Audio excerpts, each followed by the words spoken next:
the current state of affairs between Micah Parsons and Jerry Jones. Jerry Jones was on Fox this morning. He had some comments yesterday.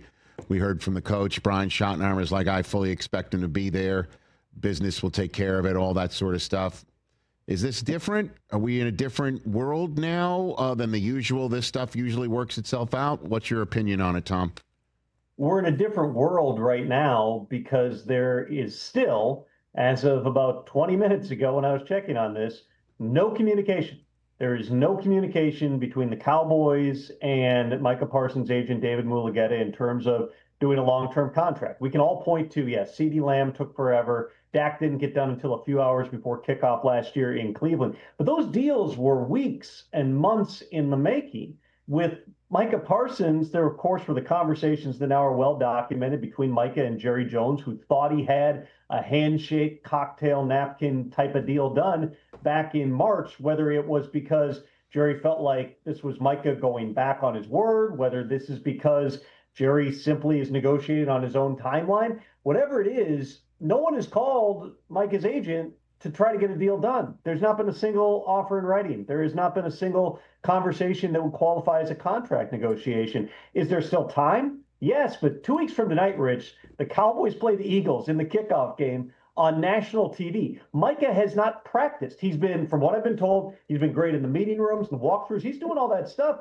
But you still got to get your body in shape to play football. There's a conditioning element that goes into this, among other things. At some point in the coming days here, Mike is either going to need to practice or he's not going to be ready to be a participant, certainly not a full participant in the week one game. I know Brian Schottenheimer said yesterday he's confident that Micah is going to be out there in week one. I don't believe that there's been any promises made, though there's been an open and honest dialogue between Schottenheimer and Micah throughout the course of this process. The Cowboys, if you just base it on what Jerry Jones said several days ago, they seem to be looking at this as, hey, Mike is either going to come back and try to save the deal in March, or hey, he'll just play it out on the fifth-year option here, and we'll worry about franchise tags and all that when we get to March. That's, again, this is your bailiwick, and I'm sorry to be strolling into it in any way, shape, or form in a lane, but all I keep hearing is this is different. That's all I keep hearing. It's different. It's different because Jerry thinks this was a handshake agreement, and Micah's different in the fact that he is more than willing to take this to where players usually don't. That's what I keep hearing.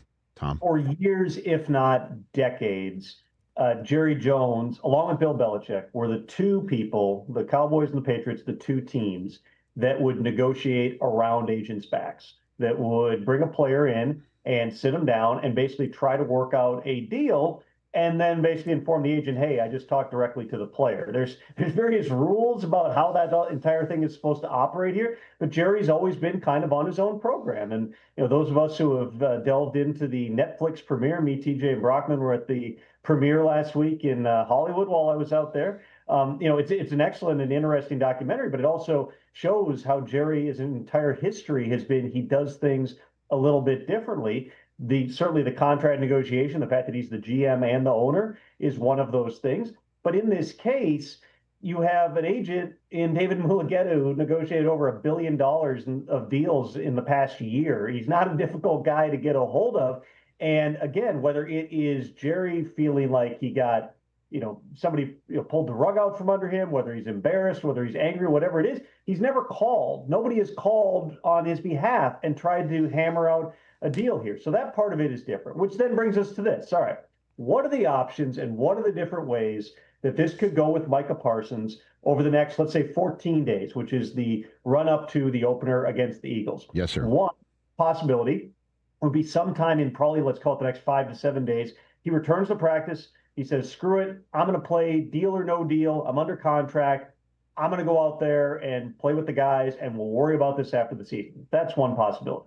Second possibility is Micah, who, remember, has said this entire time that he has back soreness, and that's why he's not participating, because hold-ins are not a magic bullet to not get fined. However, if you're injured, that's a different type of a case. Micah could say, hey, my back isn't healthy enough, or hey, I'm simply not going out there. The Cowboys then at that point would have to decide what levers are they going to pull. They could suspend him for conduct detrimental to the team. They've already had the ability throughout this process, if they wanted to say, hey, you're not really injured, we're going to fine you. But they could start coming after his money. If he doesn't play in those games and he's not getting paid for those games, suspension or otherwise, certainly that's going to be significant money, but also for a guy who's going to sign a contract that's worth somewhere in the range of $45 million per year, you probably are okay taking the short-term financial loss. So that's the second possibility. The third possibility is that the Cowboys seriously entertain trade offers for Micah Parsons. And this is something that we have talked about going all the way back to Super Bowl Sunday, that there were internal conversations among the Cowboys, not necessarily about, hey, should we trade Micah? What can we get? But more so, is it wise to wrap up this much money in 3 players? We're already paying Dak $60 a year. We're paying CeeDee Lamb around 35. If they were to entertain offers, the price, in my mind, and based on my feel for the market, would be somewhere in the range of what the Bears sent for Khalil Mack to the Raiders a number of years ago. That was, the headline was 2 first-round picks. Really, though, there was a second-round pick going back. There were other picks involved. It's like a little less than 2 first-round picks. If you're the Cowboys and that's the price, that would be a significant value, especially because then you're freeing up $40+ million per year in cash and cap space to rebuild at other spots. But does Jerry Jones want to rebuild when he's 82, 83 years old? It still seems unlikely. I know they've gotten calls. I don't know that the teams that have called entirely know if they're actually considering this or just having conversations. Right now, everything that's been said publicly by the Cowboys indicates that they are fully planning for Micah Parsons one way or another to be on the team in week 1. If at any point they come off of that, there would be teams that would be highly interested in making a trade for Micah Parsons. We're just not there yet. Rank them for me. You just gave those options. Rank them. Rank them. Because you left out one option. They sign him. You know what I mean? Because let's throw that one in there. So you said, honestly, so let's rank them. They sign him in the next 2 weeks before, because again, you pointed out that we're 2 weeks away from midnight actually striking. They sign him. He decides, screw it. I'm going to return to play and we'll kick the can down the road. The Cowboys trade him, or the Cowboys start to fine him, or they basically, and where does a holdout into the season rank? Those are your 5 options. How this all plays out. There you go, Tom. I know. That's a top 5. Tom Pelissero's top 5 of how this plays out. Rank them. There's been no productive conversation whatsoever. I know. This is out of your lane. I strolled into your lane. You stroll into mine. You sit in this chair. You know how it works. You and I right here on this show could figure out what the Micah Parsons extension has to be. Exactly. Cowboys, they like to do long deals. The number's there.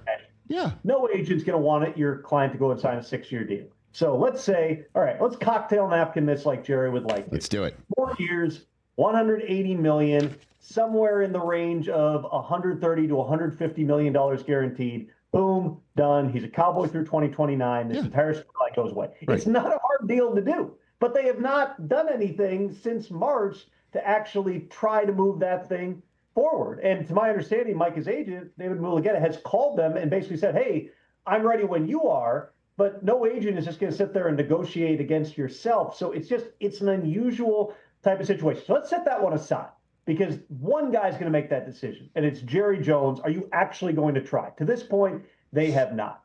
I would say, just if I'm sitting here and looking at the logical options here, number one would be showing up and playing for what he's due, which I think is around $25 million this season. And that's because if you show up and you play this thing out, you're that much closer to having leverage in a potential contract situation next year. If you get franchise tagged, which you would think is a given, you don't have to sign that all the way through. You can't be fined in training camp. You can't be punished other than obviously losing, not being paid, even if you miss regular season games. So then Micah would have significantly more leverage from that perspective. Mm-hmm. However, his agent's history, he's presided over plenty of tricky situations like this, including multiple Jalen Ramsey trades, the Deshaun Watson situation where Deshaun, now there were obviously significant circumstances involved in that, but people forget Deshaun Watson didn't play in 2021. He was never suspended. He was never on the exempt list.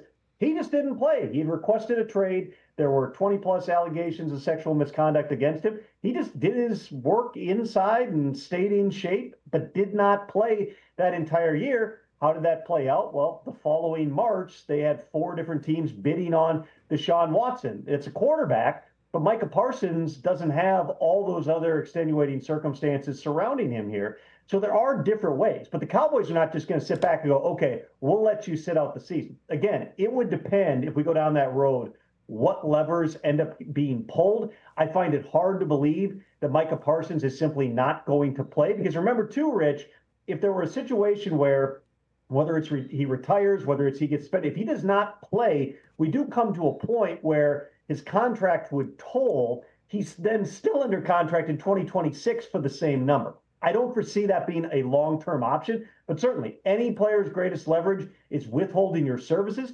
You withhold your services week 1 against the Eagles, even if you get fined, even if you get suspended for doing it, that would make the type of ripple effect that even a long statement requesting a trade on social media has not made to this point. Tom Pelissero with a detailed answer that causes him also to avoid me giving him a top 5 list opportunity. I get it. I understand that. Catch the Rich Eisen Show live weekdays from 12 to 3 p.m. Eastern on Roku Sports Channel in the U.S.